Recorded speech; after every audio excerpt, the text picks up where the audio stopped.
अब मैं हमारे आज के मुख्य वक्ता श्री अजय कुमार जी से अनुरोध करूंगा Hey कि there. हमारे आज के विषय भारतीय Subscribe to ज्ञान my विज्ञान channel परंपरा मानवीय and दृष्टि also पर वो press अपने this विचार bell रखें। icon.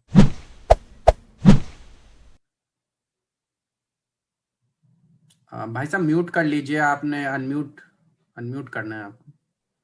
जी जी, धन्यवाद। तो सर्वप्रथम तो हम सब आज मकर संक्रांति के कार्यक्रम के निमित्त ही एकत्र हुए हैं। हालांकि आने में 4 दिन है, तो भी उसकी आप सभी को हार्दिक शुभकामनाएं।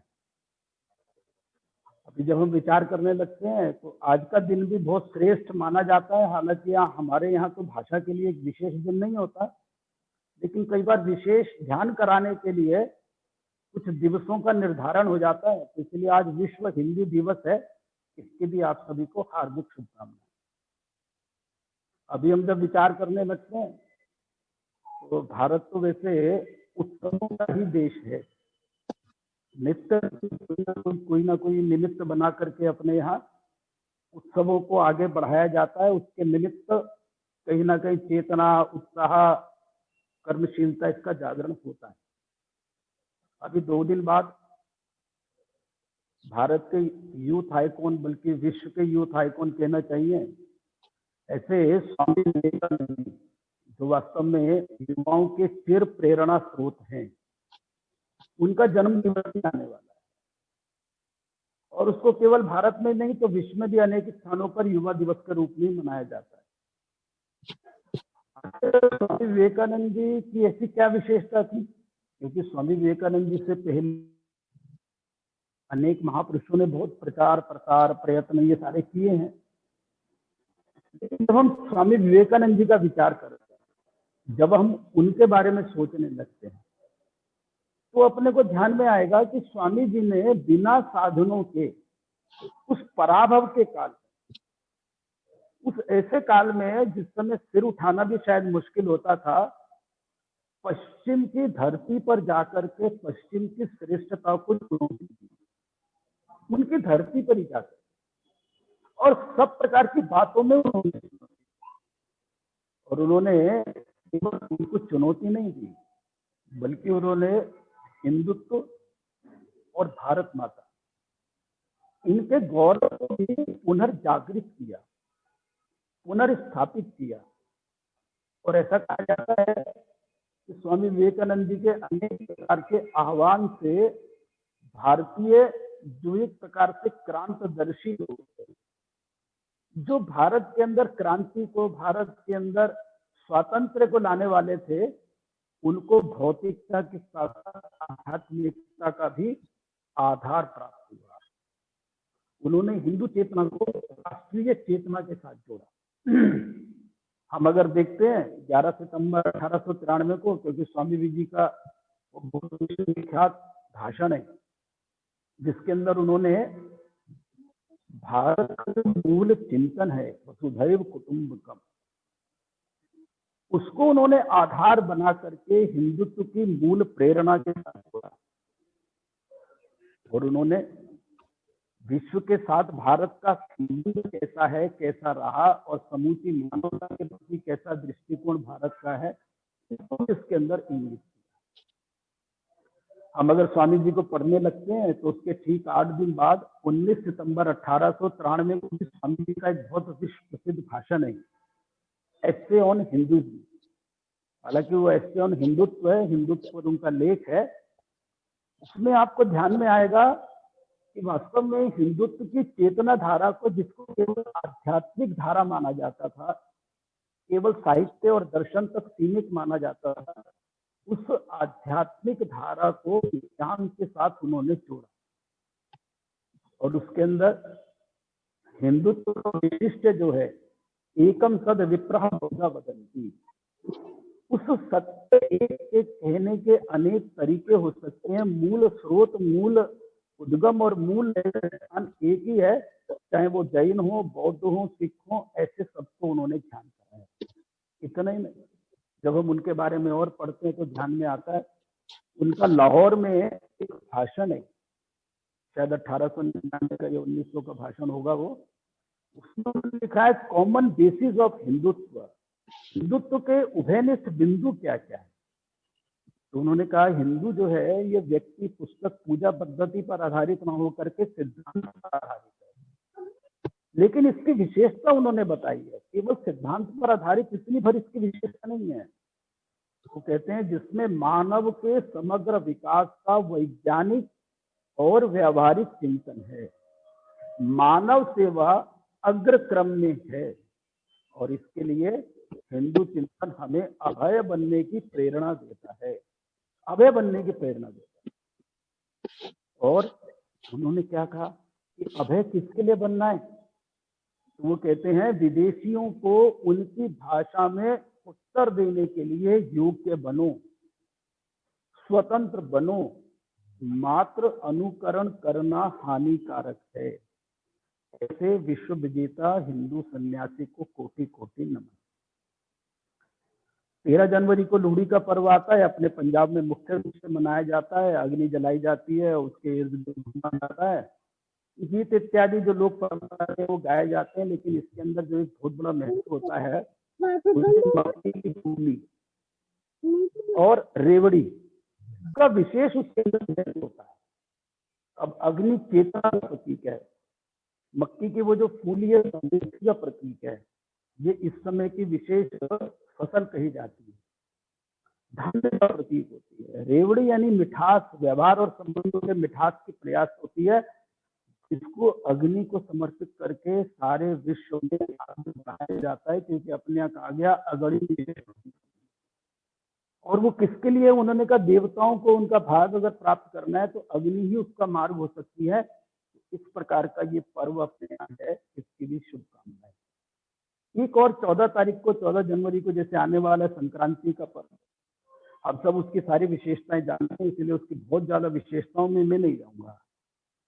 लेकिन इतना जरूर है कि आज जिस प्रकार का वैचारिक संक्रमण का काल चल रहा है, आज जिस प्रकार का वैचारिक और संभ्रम पैदा करने के षड्यंत्र खड़े हो रहे हैं, अभी हमारी आंखों के सामने आ रहे हैं। नाम है किसान आंदोलन, लेकिन पीछे सब क्या चल रहा है।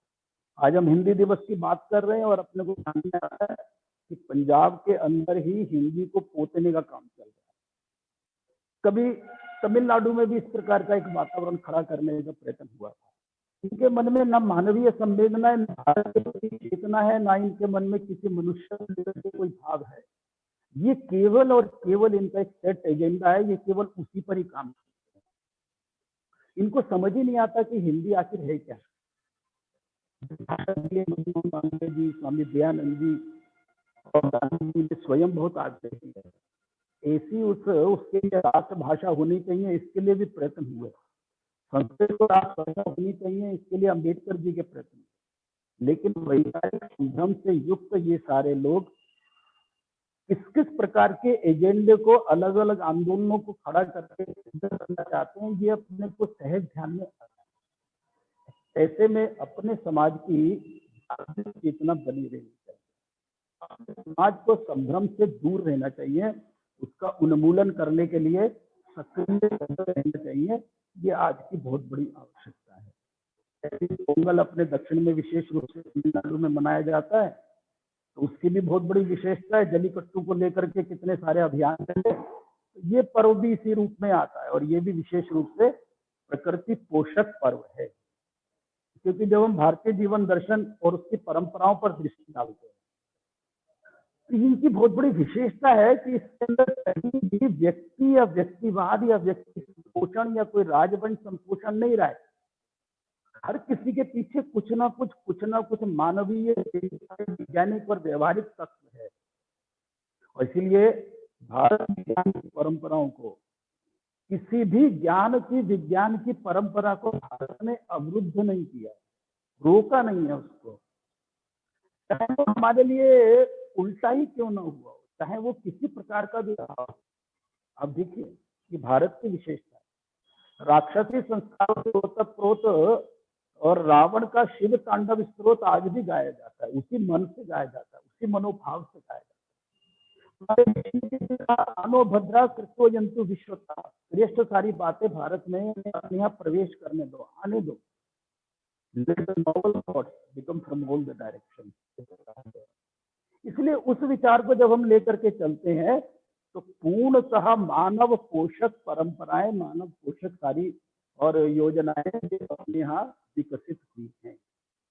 हम थोड़ा सा और आगे बढ़ेंगे तो वास्तव में उसको जानने समझने के लिए कुछ बातें मैंने सोची है, वो मैं आपके सामने रखने का प्रयत्न करता हूँ कि वास्तव में भारत के ज्ञान विज्ञान के बारे में अनेक लोगों ने कहा कि भारत का ज्ञान ये केवल इतना भर है कि अगर इसको एक बुक शेल्फ के एक ऊपर वाले शेल्फ में केवल रख दिया जाए तो इनकी सारी किताबें उसमें बंद हो सकती है, इतना ही इनका ज्ञान।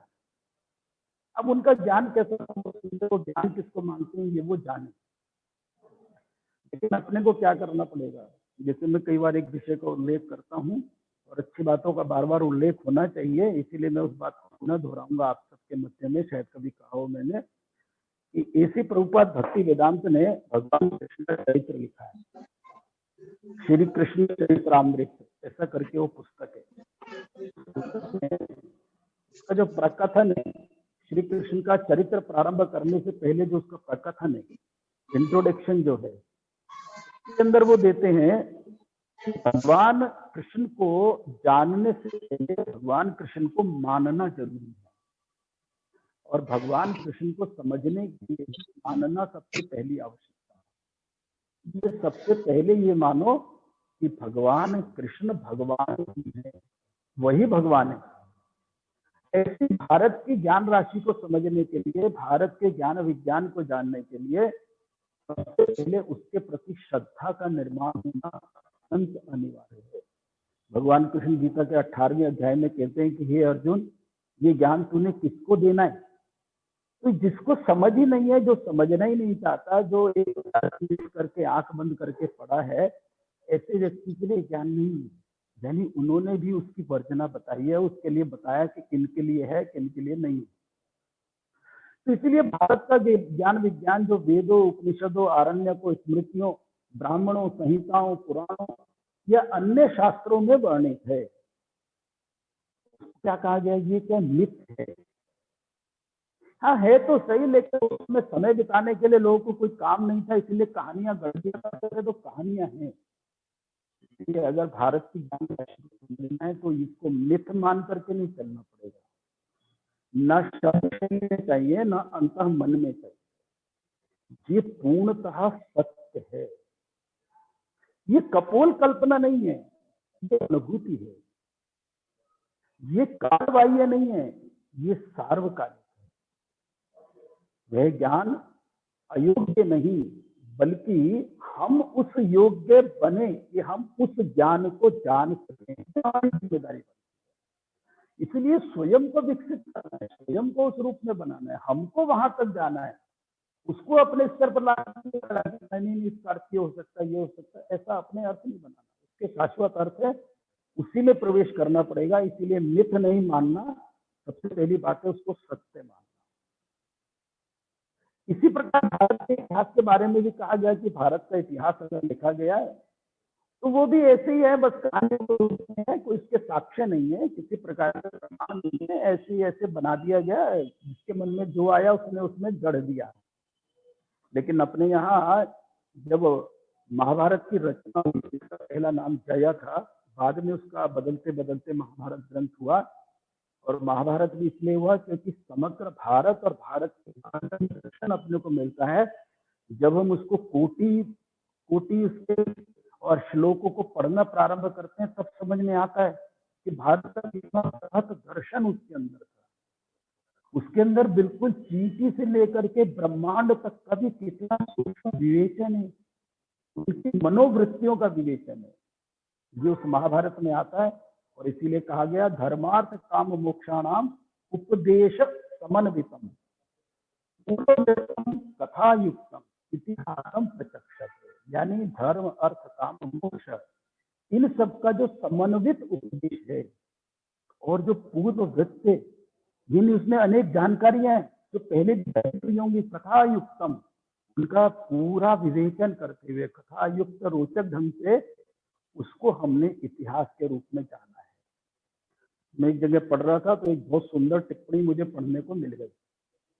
स्वर्गीय प्रोफेसर रामदास गौड़, उनको किसी ने कहा कि भारत का कोई तो आप कहते हो भारत इतना पुराना है, उसका क्रमबद्ध कोई इतिहास अपने को नहीं मिलता, कोई क्रमबद्ध भारत के विकास की जानकारी नहीं मिलती।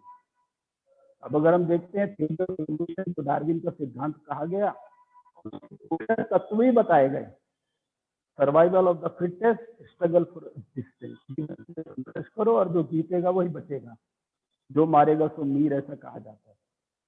उन्होंने कहा तो उन्होंने कहा नहीं नहीं, मैं आपको छोटी सी एक इक्वेशन बताता हूँ, एक छोटी सी आपको समीकरण बताता हूँ, तो आपको समझ आएगा कि भारत का इतिहास किस रूप में क्यों नहीं है। तो स्वर्गीय प्रोफेसर रामदास गौड़ जी लिखते हैं उसके अंदर, उनको चर्चा में बताते हैं, वो कहते हैं आपके हिसाब से हम कुछ भी माने, आप कुछ भी सोचिए, लेकिन हमने माना है कि पृथ्वी की उत्पत्ति जो है लगभग 1 अरब 97 करोड़ साल पुरानी है, और मानव उस पर 1 अरब 97 करोड़ साल पुरानी है, और मानव उस पर 1 अरब 95 करोड़ वर्षों से रह रहा है, लगभग आगे के आंकड़े अलग है। तो कहते हैं कि मानव इतना समय से रह रहा है, तो हम भारत का इतिहास यानी मनुष्य का इतिहास, मानव का इतिहास देखते हैं, और अगर रोज का चलो हिसाब नहीं करते, 100 वर्षों को एक पृष्ठ में समेटने का प्रयत्न करते हैं, 100 वर्षों को एक पृष्ठ में, तो कहते हैं कितने पृष्ठ हो जाएंगे जी? 1,86,436 पृष्ठ उन्होंने उस समय की गणना के हिसाब से किया। उन्होंने कहा और इसकी अगर 1,000 पृष्ठों की एक पुस्तक तैयार करते हैं तो 19,708 पुस्तकें तैयार हो जाती।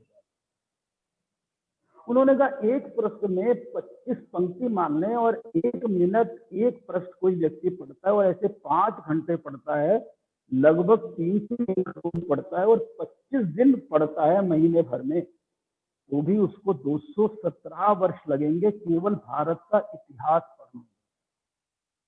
और वो इतिहास भी कितना होगा? 100 वर्ष का एक पृष्ठ।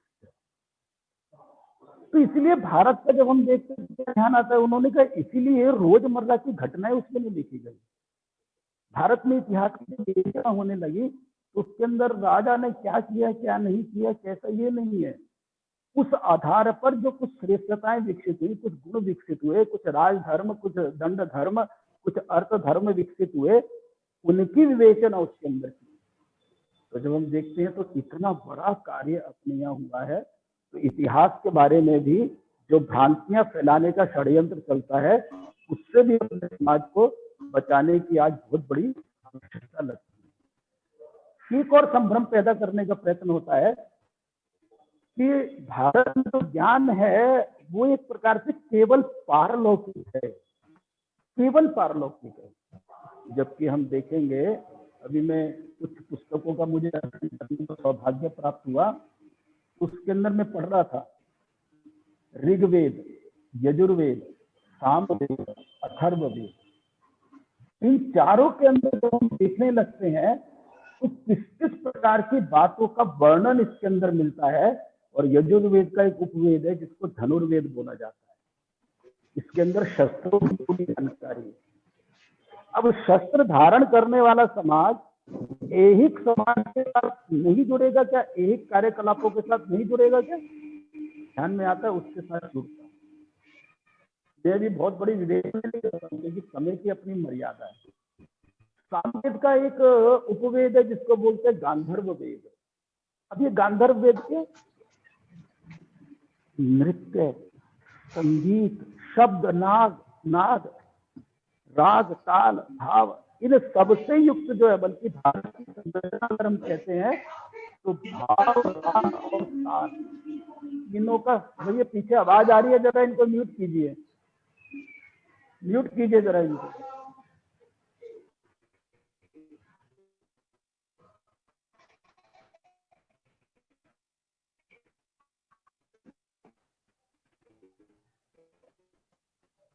मनीष जी आप म्यूट कर सकते हैं क्या एनके मिश्रा जी को? हाँ ठीक है। तो भाव, राग और ताल सबका सम्मिश्रण ही भारत कहा गया है। यानी इतना सुंदर रसमय, उसका वर्णन अपने को गांधर्व शास्त्र के अंदर, गांधर्व और वेद के अंदर अपने को मिलता है। ऐसे ऋग्वेद का अर्थवेद है। अब ये अर्थवेद, समाजशास्त्र, दंड नीति, संपत्ति नीति, अब आपको आश्चर्य होगा कि इतना बृहद वर्णन अकेले ऋग्वेद के अंदर है। ये शुद्ध है क्या? ऐसे हम अथर्ववेद को देखें तो उसका आयुर्वेद, उसमें शल्य, शालाक्य, काय चिकित्सा, भूत चिकित्सा, कौमार भृत्य, रसायन, वशीकरण, ऐसे अनेक इतने सारे बाकीकरण, शरीर शस्त्र, भेषज, द्रव्य गुण चिकित्सा, धात्री यानी प्रसूति, होम्यो, एलो, हाइड्रो यानी जल चिकित्सा का भी वर्णन अपने को मिलता है।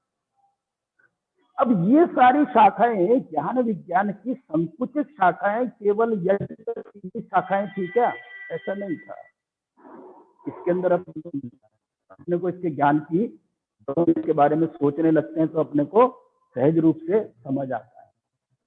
ऐसे जब हम अपने सोचने लगते हैं तो जैसे विवेकानंद जी ने कहा, उन्होंने कहा कि सबसे क्या करना पड़ेगा? विश्वास। हमें अपनी उपलब्धियों पर विश्वास और गर्व होना चाहिए, ये करना आना चाहिए। इसलिए वो कहते हैं विश्वास, विश्वास और विश्वास। अपने विश्वास, अपनी मान्यताओं, परंपराओं पर विश्वास, ईश्वर पर विश्वास, यही सफलता की कुंजी है। ऋषि अरविंद कहते हैं कि भारत के अंदर विश्व गुरु होने की पूरी क्षमता है, पूरी ताकत है।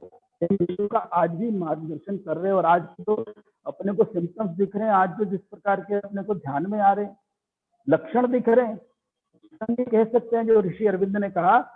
उन्होंने कहा इसके लिए हिंदू समाज को जड़ता छोड़कर दैवीय चेतना में प्रवेश करना होगा। इसका मार्गदर्शन अपनी ही देशी प्रज्ञा से प्राप्त होगा। जब हम ऐसा विचार करने लगते हैं तो हमको ध्यान में आता है कि वास्तव में भारत की क्या विशेषता है, भारत के ज्ञान विज्ञान की क्या विशेषता है। इसलिए मैंने 5 बिंदु प्रारंभ में आपके सामने इसीलिए रखे कि पहली बात, अपनी जो सारी ज्ञान राशि है वो मिथ नहीं है, वो सत्य है। हमारे यहाँ भले नहीं किया गया होगा, लेकिन हमारे यहाँ तत्वगत उसकी विवेचना की गई है। हमारे यहाँ सर्व कल्याण, सर्व मंगलकारी, संरक्षण, संवर्धन के लिए हमारे यहाँ ज्ञान विज्ञान की संरचना की गई है। और ज्ञान राशि पर गर्व होना चाहिए, विश्वास होना चाहिए, और प्रश्नों का उत्तर हमको बाहर ना खोज करके अपने अंदर खोजना चाहिए। क्यों? क्योंकि यही हमारे यहाँ श्रीमद् भागवत के अंदर आया, गायंती देवा अखिल गीत कानी धन्यास्तुते भरत भूमि भागे, स्वर्ग अपवर्ग हेतु भूमि भवंती भूया पुरुष स्वस्वात्। यानी एक प्रकार से ये धन्य भूमि ऐसी है जिसके गीत देवता भी गाते हैं, और स्वर्ग और अपवर्ग दोनों का हेतु लेकर के भूमि पर हैं, रहेंगे। पुरुष उस प्रकार का, यानी पुरुष यानी पुरुष संज्ञा है, एक प्रकार से सारी मानव जाति का द्योतक है, वही गुणगान को गाते रहते हैं।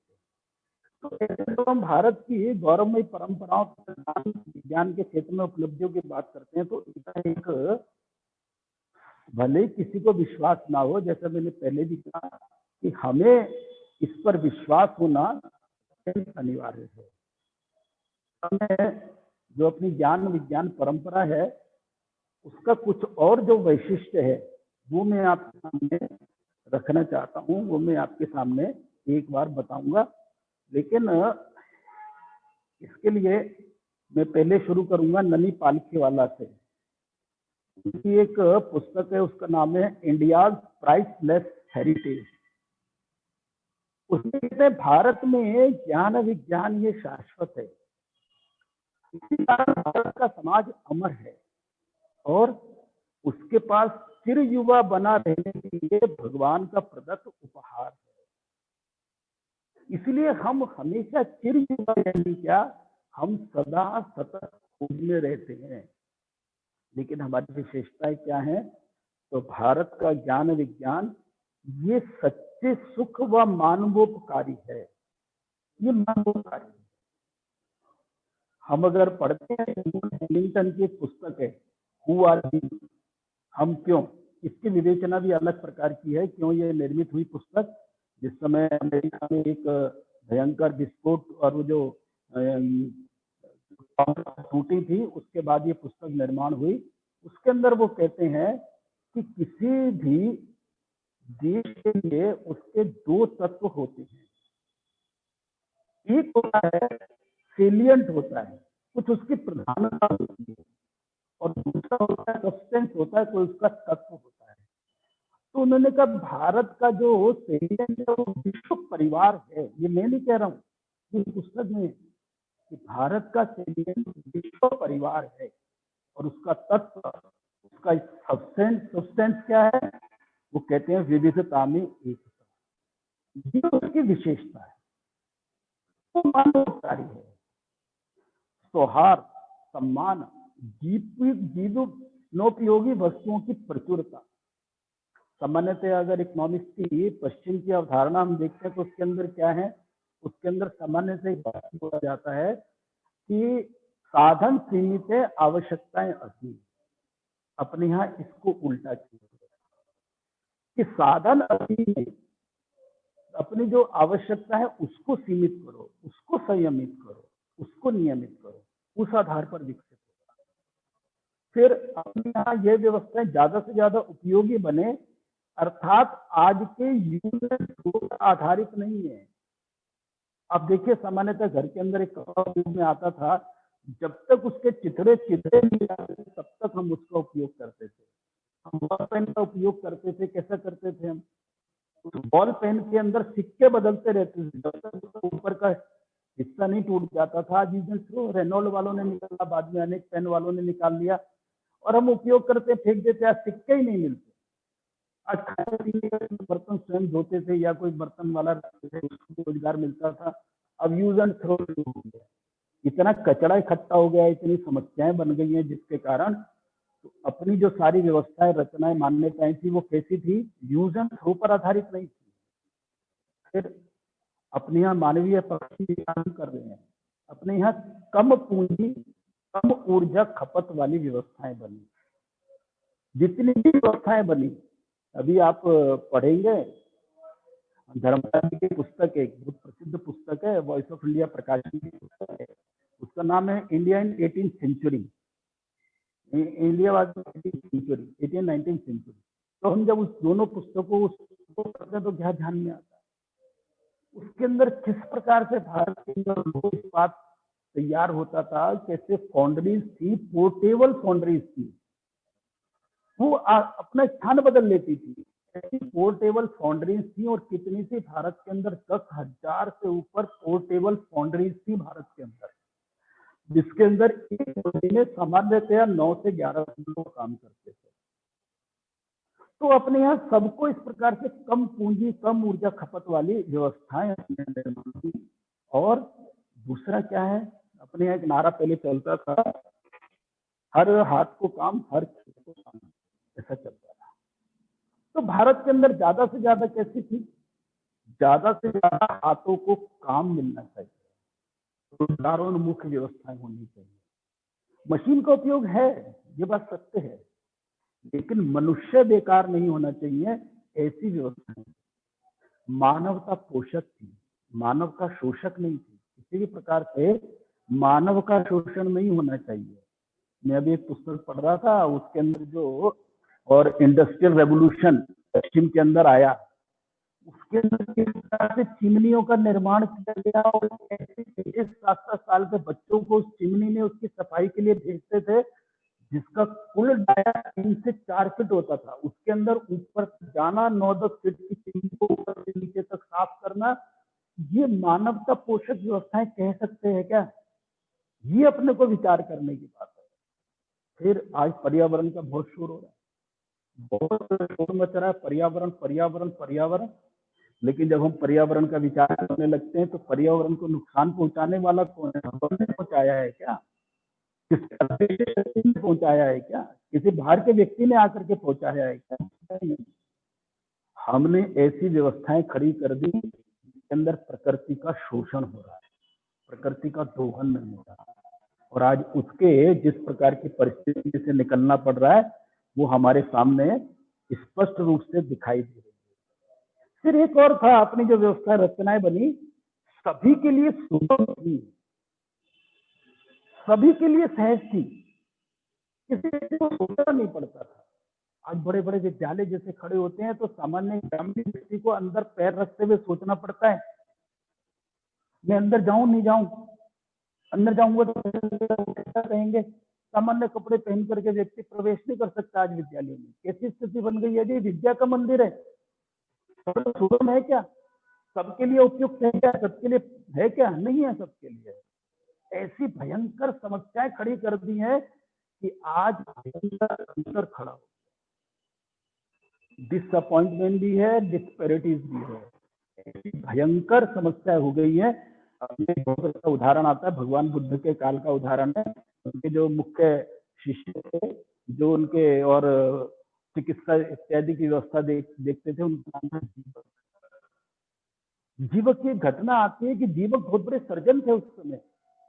जीवक के पास एक व्यक्ति उनको मिलने के लिए आता है और वो व्यक्ति कहता है कि मेरे सिर में बहुत दर्द रहता है, सिर वेदना रहती है, सिर पीड़ा रहती है, आप कुछ कर सकते हैं क्या। वो नब्ज देखते हैं, नब्ज देखते बता देते हैं कि तुम्हारे सिर में आजकल जिसको क्लॉट बोलते हैं, क्लॉटिंग हो गई है आपके सिर के अंदर, क्लॉटिंग हो गई है, क्या करेंगे। तो आप मुझे 2 आवर्स 2 घंटे का समय दीजिए, मैं उसके लिए व्यवस्था करता हूँ।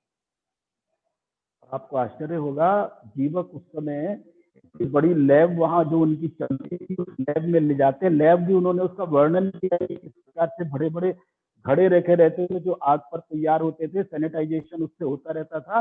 और आज उसके अंदर वो ले जाते हैं, ऑपरेशन थिएटर जैसा जिसको कहते हैं, सामान्य और चारपाई पर लेटाया जाता है, सिर का पूरा खोल करके ऑपरेशन होता है। ओपन हार्ट जैसी होती है, ऐसे ओपन ब्रेन होती है, तो सारी सर्जरी हो जाती है, क्लॉट्स निकल जाते हैं, बाद में उसको बंद कर दिया जाता है, सिर को बंद कर दिया जाता है और 2 घंटे का लेपन करके, पट्टी इत्यादि करके, एक दिन आपको मेरे यहाँ ठहरना पड़ेगा, फिर आप जा सकते हैं। बाद में वो व्यक्ति कहता है कितना खर्चा हो गया जी, वो कहते क्या बातें करते हैं, मैंने इसको पैसे के लिए नहीं सीखा है, ये तो समाज ने मेरे पर उपकार करके मुझे सिखाया है और आप भगवान का साक्षात स्वरूप है, इसलिए मुझे तो ईश्वर की सेवा करने का अवसर प्राप्त हुआ, बस मुझको इसका आनंद है।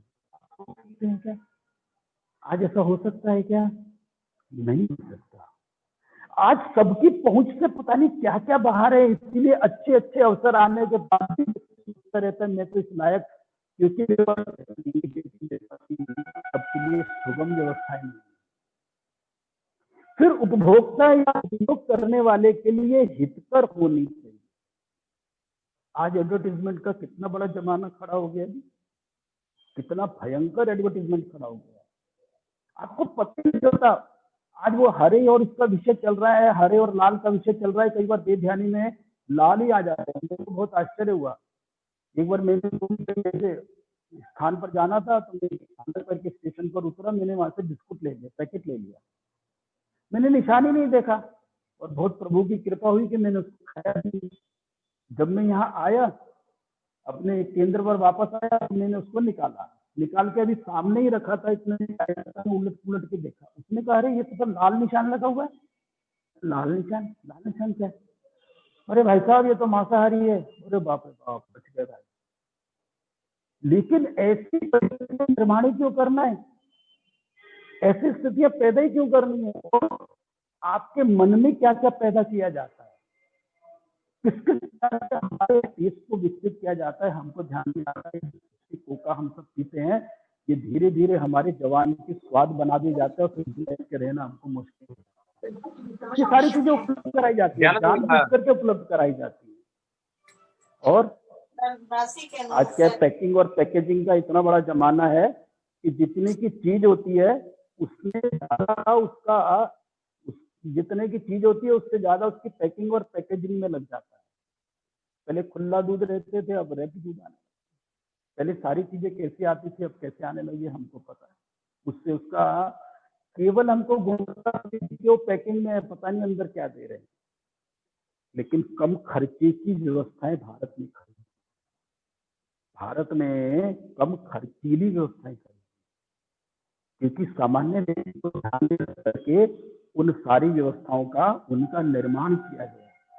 हम सब जानते हैं, आया था मुन्ना भाई MBBS में, पीछे भी एक बार जिक्र किया था, देखने की दृष्टि इतना ही भर अंतर है अपने यहाँ, और नहीं है।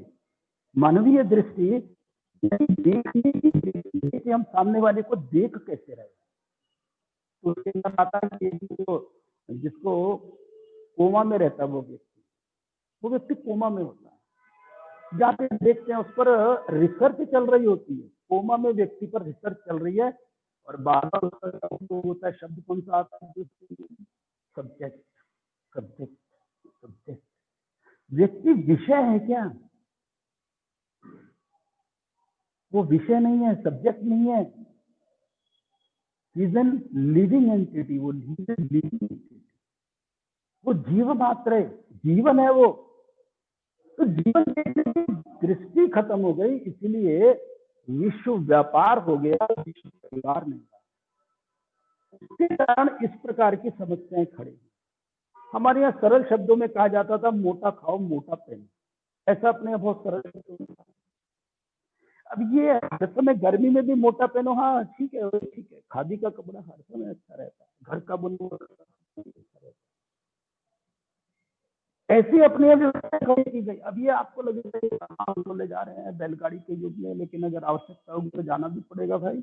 अभी कोरोना काल में आपने देखा ना कितने खर्चे करते थे और कैसे रोक दिया आपने अपने खर्चे। परिस्थिति ने आपको एकदम रुकवा दिया। बड़े बड़े आयोजन होते थे, 1000-1000 2-2 हजार की शादियों के आयोजन होते थे, 50 पर आकर के टिक गए। प्रकृति ने टिका दिया, प्रकृति करेगी वो आराम करेगी। ऐसे अगर हम देखते हैं तो भारत के अंदर पेटेंट हो सकता है। भगिनी निवेदिता जगदीश चंद्र बसु को कहते हैं क्रेस्कोग्राफ का आप पेटेंट कराइए। जगदीश बसु कहते हैं ये पेटेंटीकरण नहीं, आधुनिकीकरण चाहिए, पब्लिकलाइजेशन चाहिए, सारी बात को आपने करना चाहिए अपने को। ये समाज है, इसके लिए मैंने बनाया है, इसका अनुदान मुझे नहीं है। इसलिए और भारत के लिए जामुन तक को लोगों ने पेटेंट करा डाला, और हम देखते हैं दवाइयों के ऊपर कितनी मारा मार लगी हुई है। कोरोना की किट के अंदर हम जानते हैं कि इटली ने जो कोरोना की किटें और चीन के बाद में पैसों के बदले उसने उनको दिया। अभी भारत ने तो निःशुल्क व्यवस्था की, अब चीन को भी कहना पड़ा नहीं नहीं हम भी अपने लोगों को वैक्सीन निःशुल्क उपलब्ध कराएंगे। तो दृष्टि का जब हम देखते हैं तो दृष्टि का बहुत बड़ा अंतर होता है।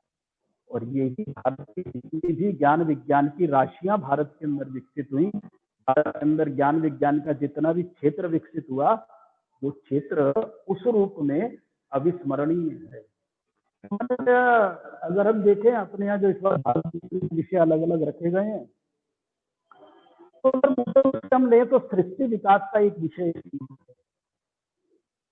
तो थ्योरी ऑफ इवोल्यूशन हम मानते हैं। उसके अंदर हम मानते हैं कि ये जो है ना, और ये जो सारा विकास का काम हुआ है, ये सारा का सारा पहले भगवान ने, और जैसे टेस्टामेंट के अंदर भी आता है, बाकी जगह भी दिया हुआ है, भगवान ने पहले सब रचा, बाद में मनुष्य को बनाया, हो गया, इसलिए संडे इज हॉलीडे ऐसा माना गया। लेकिन अगर हम देखते हैं भारत के 3 ग्रंथों का अगर हम अध्ययन करते हैं, उन ग्रंथों का अध्ययन करते हैं, तो एक जैसे अपने यहाँ आता है पुरुष सूक्त, उसके अंदर 16 श्लोक है। उसके अंदर सामाजिक व्यवस्था, समाज का ओरिजिन, मनुष्य का ओरिजिन, प्रकृति का ओरिजिन, सृष्टि का ओरिजिन सारा का सारा दिया है और क्रमबद्ध दिया है। ऐसे अपने नासदीय सूक्त है, ये भी ऋग्वेद का, इसके अंदर 7 श्लोक है। जब हम इसको पढ़ने लगते हैं तो ध्यान में आता है प्रकृति का, सृष्टि का उन्नयन कैसे होगा, ये क्रमगत बढ़ा, एक दिन में बढ़ा, एक दिन में सब निर्माण हुआ क्या? तो ध्यान में आता है कि उसके अंदर कहा गया है कि एक अंगुष्ठ मात्र से उस ईश्वर की जब अपनी इच्छा हुई, एको अहम बहुत जाना, एक से बहुत होने की उसकी इच्छा हो गई, तो उसने अपने अंदर एक विस्फोट किया। उस विस्फोट मात्र से धीरे धीरे धीरे धीरे ग्रेजुअली प्रकृति विकसित होती गई, सृष्टि विकसित होती गई, मनुष्य होता गया। ये मनुष्य बंदर था ऐसा कुछ भी नहीं है भाई, बंदर बुंदर नहीं, मनुष्य ही था। अब लोग सिद्ध भी कर रहे हैं इसको, नहीं तो प्रजाति खत्म हो जाती है मनुष्य से। ऐसा नहीं वो अर्ध निर्मित है, अब धीरे धीरे धीरे धीरे आपको देखते देखते बंदर मनुष्य बन जाएगा, ऐसा कुछ नहीं होने वाला। ऐसे हम देखते हैं अपने यहाँ, तो भागवत पुराण है, श्रीमद् भागवत पुराण है। श्रीमद् भागवत पुराण के अंदर भी प्रारंभ के अध्यायों में सृष्टि उत्पत्ति का विचार किया गया और पूरी संवेदना के साथ, पूरा विचार के साथ, पूरा तथ्यों को ध्यान में कराते हुए, पूरी वैज्ञानिकता के साथ किस प्रकार से एक एक तत्व की ग्रेजुअली संरचना होती गई है, ये अपने को ध्यान में आएगा। ऐसे कई बार हमको ध्यान में आता है कि राज्य व्यवस्था, न्याय व्यवस्था, अर्थव्यवस्था, अगर हम इसका विचार करने लगते हैं, हम इसको देखने लगते हैं, तो वास्तव में तो राम राज्य के अंदर इसकी बहुत सुंदर विवेचना है।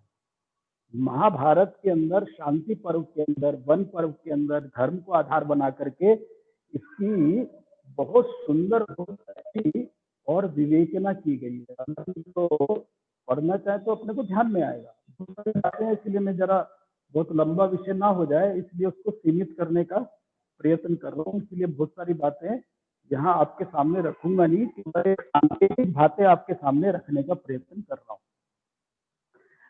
भौतिक विज्ञान की बात होती है तो अपना वैशेषिक दर्शन कैसा है, उसके अंदर क्या है, उसके अंदर अणु, परमाणु, इन सब का पूरा विचार है। चिकित्सा पद्धति का मैंने बताया ही है अभी।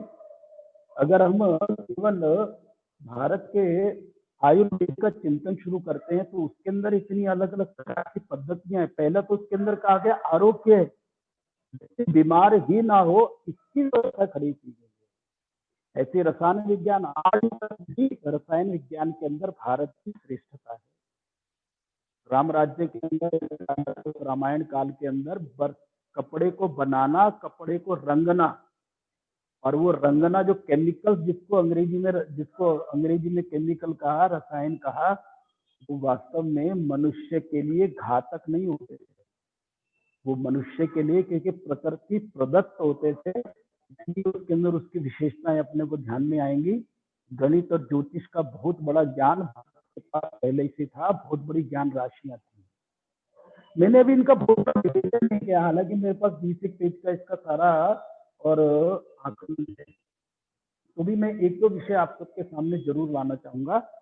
एक उसमें है जैसे शिक्षा के संबंध में हमारे साथ हमारा नुकसान हुआ वो शिक्षा पद्धति के आधार पर हुआ। हालांकि अभी जो नई राष्ट्रीय शिक्षा नीति आई है उसके अंदर उसके लिए काफी सुधार के प्रयत्न किए गए, लेकिन कुछ मैं विदेशी विद्वानों का ही इसमें जिक्र करना चाहूंगा, जिसके अंदर उन्होंने कहा, जैसे यूरोप के विद्वान श्री लुवलो 16-17 वर्ष भारत में रहे, उन्होंने पूरे भारत में सतत भ्रमण किया, निश्चित किया कि भारत के प्रत्येक ग्राम में पढ़ने की व्यवस्था है, जहां बिना जाति भेद के सभी एक साथ पढ़ते हैं। कई बार होता है ना कि बड़ी जाति वाले, छोटी जाति वाले, भारत में कभी ऐसा नहीं था। स्पृश्य जरूर, स्पर्श और स्पृश्य नहीं था, पवित्र अपवित्र जरूर था, लेकिन G.W. लेटनर ये महोदय 1822 में अपनी एक सघन रिपोर्ट प्रस्तुत करते हैं। उसमें वो कहते हैं उत्तरी भारत, वर्तमान पाकिस्तान, पंजाब, हिमाचल, कश्मीर, उत्तर प्रदेश, उत्तराखंड, यानी ये उस समय एक ही था, सारा भारत का ही उस समय एक ही हिस्सा था, पाकिस्तान भी। तो कहते हैं यहाँ 200 लोगों पर एक गुरुकुल है, 200 लोगों पर। थॉमस मुनरो को अगर हम पढ़ते हैं तो 400 की आबादी पर एक गुरुकुल है। इनके अनुमान में भारत में लगभग 7 लाख से भी अधिक गुरुकुल थे, जहां बिना भेदभाव के सभी को शिक्षा दी जाती थी। 1868 में लिटन महोदय ने, जब मैंने बताया तो उन्होंने एक और रिपोर्ट दी, उसमें वो कहते हैं कि जब यूरोप में औपचारिक विद्यालय रचना नहीं थी, तब भी भारत में साक्षरता की औसत 90% थी। मद्रास की शिक्षा को आधार बनाकर ही इंग्लैंड में शिक्षा का ढांचा तैयार हो। लेकिन उन्होंने एक बहुत महत्वपूर्ण बात कही, उन्होंने कहा गुरुकुल में 14 वर्ष तक बच्चे को रखा जाता था और 18 प्रकार के विषय पढ़ाए जाते थे। आज जब हम कला की चर्चा करते हैं तो भारत में 64 कलाएं थी। आज के विद्यार्थी को अगर हम जो कला स्नातक हो जाता है, उस कला स्नातक को तुम हुए हो, जरा बताओ क्या है कला, कितनी कलाएं जानते हो, उसको उस तक जाने नहीं दिया, उसको उसके मन में वो विचार ही नहीं उत्पन्न होने दिया, क्योंकि कला का भी हमारे यहाँ विभक्तिकरण 7 प्रकार से किया गया है और उसके अलग अलग बताए गए। 1822 में दक्षिण भारत में 4,575 महाविद्यालय और 109 विश्वविद्यालय थे। वहीं मुंबई सहित उत्तर और पश्चिम भारत में 14,000 महाविद्यालय और 500 विश्वविद्यालय थे। ये सभी राज्याश्रित ना होकर के समाज द्वारा संचालित थे, जबकि इंग्लैंड में अरस्तु की योजना में राजा तथा सामंतों को के बच्चों को ही पढ़ने का अधिकार होता था। देखिए, हम लोग पिछड़े थे, हम लोग ऐसे थे, हम लोग भेदभाव से रहते थे, ऐसा हमारे मन पर बैठाया गया। मैं अभी एक महापुरुष को, एक श्रेष्ठ व्यक्तित्व को पढ़ रहा था, उन्होंने कहा 200 साल के भारत को मत देखो, 2000 साल के भारत को भी देखो भाई, 200 साल पहले भारत उसको भी देखो, तो तुम्हें सहज रूप से भारत का ज्ञान हो जाएगा। भारत के बारे में अनेक प्रकार की जो तुम्हारे मन में भ्रांतियां हैं, वो जानकारी में अपने सामने आ जाएगी। तो ऐसे अनेक बातें हो सकती हैं, अनेक विषय हो सकते हैं। मैंने मानवता संबंधी कुछ विषय आपके सामने रखने का प्रयत्न किया है। कुछ अगर प्रश्न इत्यादि होंगे, क्योंकि मुझे कहा गया था कि 50 मिनट बोलना है, मैंने 50 मिनट में अपना विषय रखने का प्रयत्न किया है। और दूसरी क्या है, भारत में जैसे मैंने बताया कि सबको स्वतंत्रता थी अपने प्रकार से शोध करने की, खोज करने की। तो हम सब जानते हैं कोपरनिकस, ब्रूनो, इनके साथ किस प्रकार के व्यवहार हुए। किसी ने अगर चश्मा बना दिया तो उसको विरुद्ध माना गया। किसी ने मात्र इतना कह दिया कि पुरुषों को हम पढ़ा सकते हैं। किसी महिला ने अगर पुरुषों को पढ़ाना प्रारंभ किया तो उसको हिरपीशिया में नग्न करके पूरे अलेक्जेंड्रिया में घुमाया गया। नहीं, पढ़ा नहीं सकते। और जो आज बहुत ज्यादा सुसभ्य मानते हैं, हम देखिए उन्होंने किस सन तक भी उन्होंने ये नहीं माना, यानी 1885 तक भी, जब तक हार्लो शेप्ली ने नहीं कहा कि सूर्य स्थिर है, पृथ्वी उसके चक्कर काटती है, तो वह स्वीकृत नहीं हुआ, उसी पर भेद बना रहा। और 1992 में चर्च को माफी मांगनी पड़ी और उन्होंने कहा कि वास्तव में जियोसेंट्रिक नहीं है, हेलियोसेंट्रिक है, सूर्य केंद्रित है, पृथ्वी केंद्रित नहीं। यानी ज्ञान विज्ञान ये सब हमारे यहाँ मानवता पोषक रहे, मानवता पोषक। राजकीय व्यवस्थाएं, क्योंकि राजा नीति का निर्माण नहीं करता था, नीति का निर्माण हमारे यहाँ धर्मवेत्ता करते थे। इसलिए कानून आधारित जीवन भारत में खड़ा नहीं होने दिया गया, धर्म आधारित जीवन खड़ा हुआ। आप देखिए दोनों में अंतर है, लॉ बेस नहीं है, धर्म बेस है। इसलिए आपको आश्चर्य होगा, और वाल्मीकि रामायण के अंदर बहुत सुंदर प्रसंग आता है कि जिस समय किष्किंधा के अंदर भगवान राम बाली को मार देते हैं और वो लक्ष्मण को कहते हैं कि जाओ लक्ष्मण, कि सुग्रीव का राज्याभिषेक करो। सुग्रीव बहुत आग्रह के साथ कहता है कि आप भी चलिए। वो कहते नहीं, मैंने अपने पिता को, अपनी माता को वचन दिया है कि मैं 14 वर्ष किसी नगर में प्रवेश नहीं करूंगा। यही दृष्टि अपने को मिलेगी जिस समय विभीषण के राज्याभिषेक का जिक्र आता है, उस समय भी भगवान कहते हैं, तब तो रामनगर ही बदल चुका था और बिल्कुल समाप्ति होने वाला था, उनका वनवास भी समाप्त होने वाला था, केवल 5-7 दिन का विषय रह गया था। तो भी वो कहते हैं कि मैं नगर में प्रवेश नहीं करूंगा। क्यों? हमारे यहाँ दृष्टि क्या देगी? अपने से अपना उद्धार, अपने से अपना उद्धार, यही धर्म है, यही धर्म की विवेचना, कानून आधारित नहीं है। इसलिए भारत की जितनी भी व्यवस्थाएं खड़ी हुई, उसमें व्यक्ति ने स्वयं को इस रूप से रखा कि मैं इसका निमित्त मात्र हूं, मैं इसका मालिक नहीं हूं। इसलिए वो सारी व्यवस्था रचना है और इसलिए वो सारा मेरे से केंद्रित नहीं होना चाहिए, वो आगे तक बढ़ना चाहिए। इस तरह की व्यवस्था रचनाएं भारत में विकसित हुई। ये भारत के ज्ञान विज्ञान की एक वैशिष्ट परंपरा है। मैंने अलग अलग विषयों पर जानबूझ करके नहीं रखा, आप लोग उस पर विचार कीजिए। मैं इतना कहते हुए अपने विषय को पूरा कर दूं।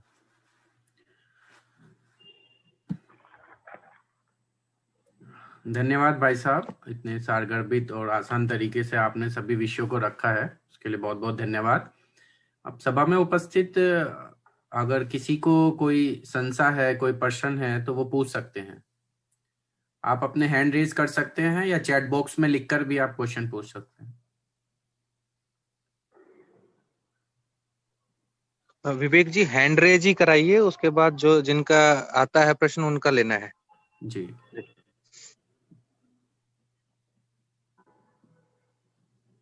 होगा। जी, आपके मन में अगर कोई प्रश्न है तो आप प्लीज अपना हैंड रेज कर लीजिए। प्रोफेसर सुनील कुमार मट्टू जी कुछ पूछना चाहते हैं। जी हाँ, नहीं, मैं कुछ थोड़ा सा, इन्होंने बहुत सारा बता दिया। जी मेरा सब्जेक्ट मैथमेटिक्स है, मैथमेटिक्स छोड़ दिया इन्होंने, इसलिए मैं थोड़ा मैथमेटिक्स के बारे में बताना चाहता हूँ। अगर आज्ञा दे तो मैं गणित के बारे में थोड़ा बताना मैथमेटिक्स के चाहता बारे हूँ। में बताता हूँ। हाँ, नहीं, मेरे पास है थोड़ा सा लिखा हुआ, अगर आप कहें तो। चलिए बता, आप ही बता दीजिए। हाँ जी, ये एक किताब है विल डुरांट की, जो यूएसए के हिस्टोरियन हैं।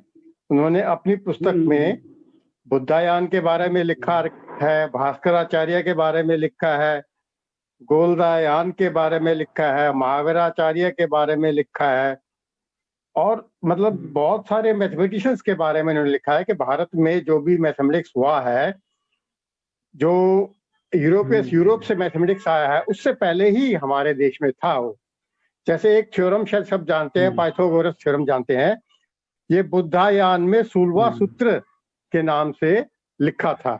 ये हमारे अमेरिकन हिस्टोरियन विल डुरांट ने लिखा है उसमें। यही मैं कहना चाहता था बस। अगर आप और कुछ जानकारी देना चाहें तो आप दे सकते हैं। ठीक है, धन्यवाद।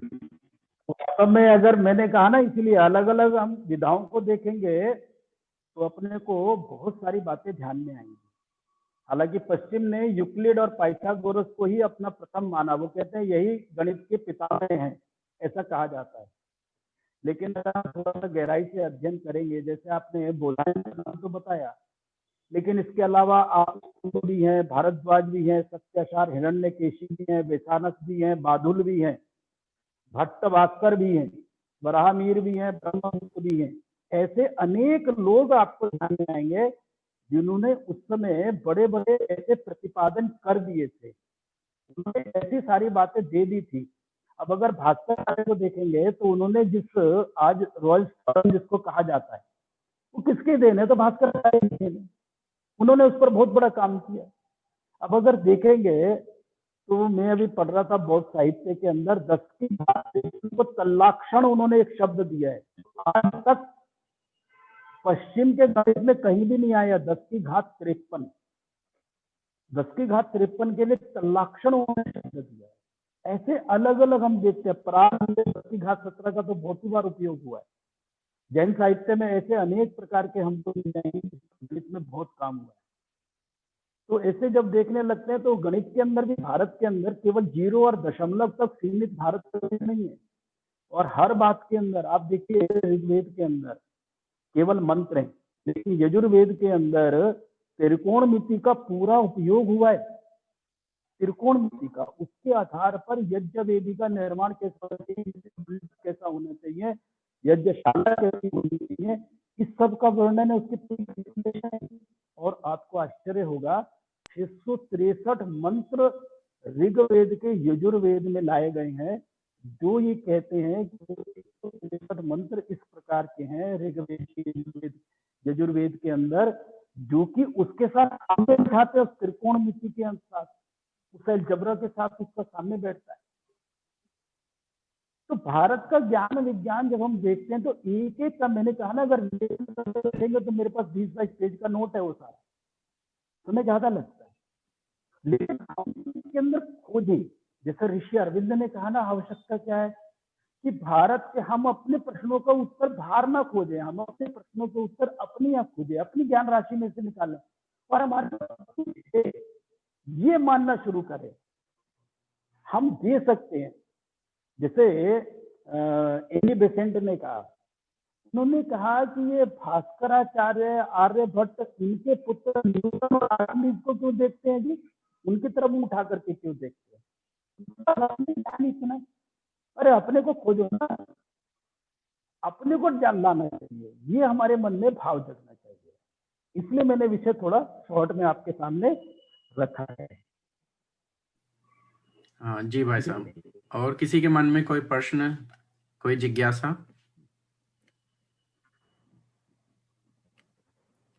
मयंक जी कुछ पूछना चाह रहे हैं। मयंक जी ने हैंड रेज किया है। जी मयंक जी, मयंक राठौर जी। Hey there. subscribe to my channel, and also press this bell icon. Mayank ji unmute करके अपने आप को आप प्रश्न पूछ सकते हैं।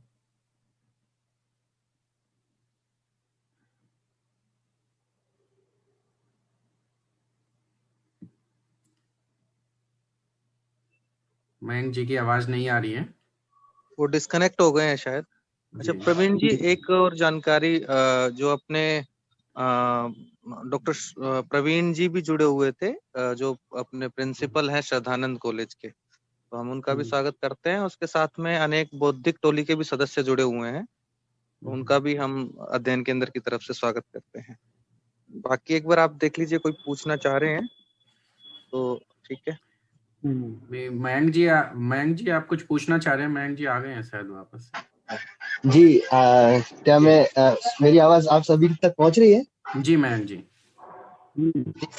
सर्वप्रथम तो आप सभी गणमान्य सदस्य, आदरणीय सदस्यों को मेरा चरण वंदन एवं नमस्कार है, क्योंकि मैं पहले तो वहीं पर ही रहता था, किंतु इस माध्यम से आप सभी से संपर्क हुआ, इसके लिए बहुत ही अच्छा भी लग रहा है। और आप सभी का जो प्रबोधन है और आदरणीय श्री माननीय अजय जी ने जो कहा वो बहुत ही सारगर्भित भी था और सब कुछ अच्छा था।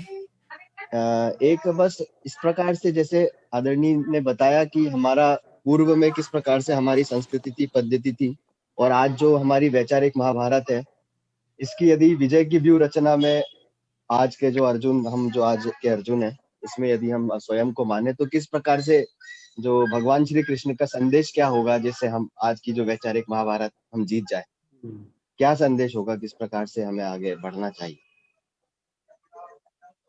तो इसलिए मैंने प्रारंभ में 5 बिंदु बताए थे, प्रारंभ में 5 बिंदु बताए थे कि अपने ज्ञान विज्ञान की राशि को देखना चाहिए, तो उसके प्रति मन में श्रद्धा चाहिए, उसके प्रति मन में विश्वास चाहिए, उसको जानने की इच्छा चाहिए, उसको समझने का प्रयत्न चाहिए, उसको समाज तक पहुंचाने की योजना चाहिए।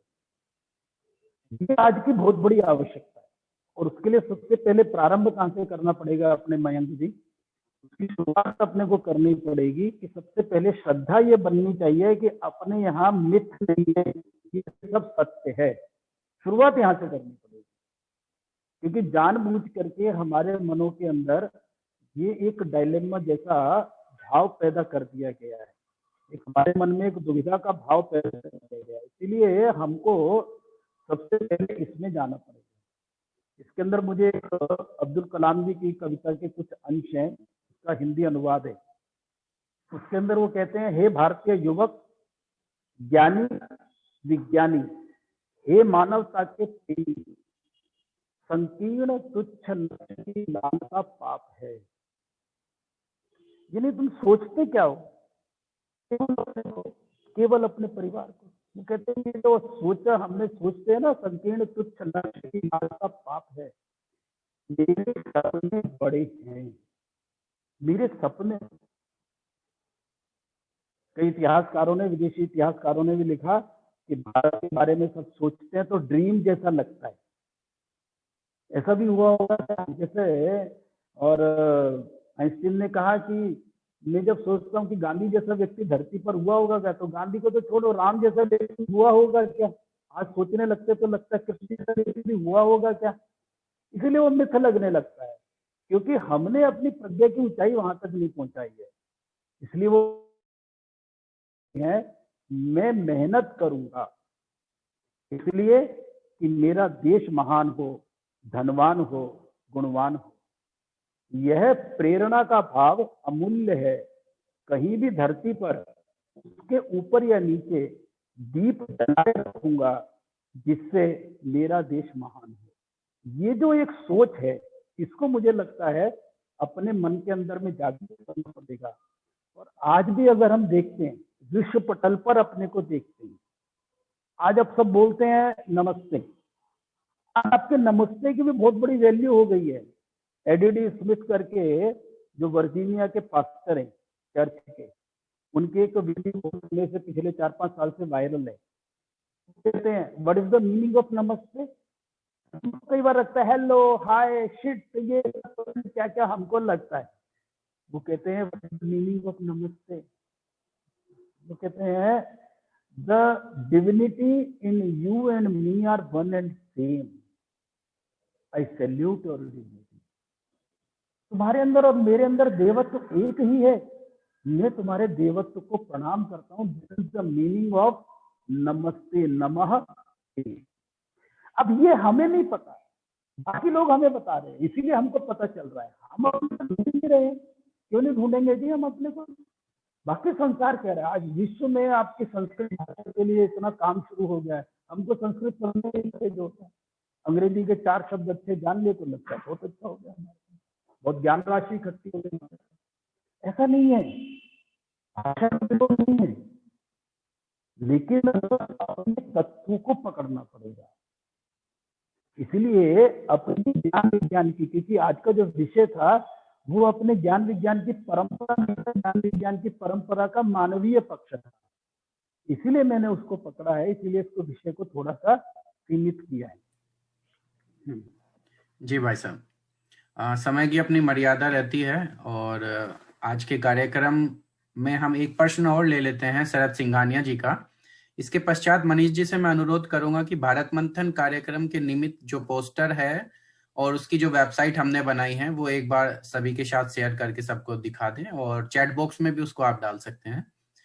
शरद सिंघानिया जी, आप अपना प्रश्न पूछ लीजिए। हाँ अजय जी, आपने लास्ट में कहा था कि बाली के जो कहानी बताई उसमें धर्म और कानून में धर्म पहले, तो इसको वर्तमान परिस्थिति में कैसे देखते हैं? दरअसल क्या होता है, कानून इम्पोज किया जाता है, धर्म स्वीकृत होता है। कानून को बाहर से दबाव से बनाया जाता है, धर्म स्वयं स्वीकृत होता है। जैसे मैंने कहा कि भगवान राम वहां भरत का कोई गुप्तचर लगा है क्या? वहां कैकेयी का कोई गुप्तचर लगा है क्या? नहीं लगा, उनके मन में था, अपने मन सड़क पर जा रहे हैं, हेलमेट पहन करके जाना है, तो हेलमेट पहनना यानी कोई दबाव के कारण नहीं है, क्योंकि मेरी सुरक्षा का विषय, ये मेरे मन में भाव जगना चाहिए। सरकारी संपत्ति का संरक्षण होना चाहिए, जल का संरक्षण होना चाहिए, ये मेरे लिए है। हमारे यहाँ 7 पीढ़ियों का विचार होता था, आज हम अपनी पीढ़ी में ही सब निपटाने में लगे हुए हैं। सेल्फ इम्पोज नहीं है ये, हमको इस पर जाना चाहिए। सेल्फ इम्पोज नहीं है, कानून सेल्फ इम्पोज नहीं होता, ऊपर से होता है, इसीलिए उसका दंड होता है। धर्म का दंड विधान नहीं है, धर्म के लिए प्रायश्चित है। अगर दिया तो प्रायश्चित है, प्रायश्चित मैंने स्वयं करना होता है। ये दोनों का अंतर हमको समझना चाहिए। Hey there. Subscribe to my channel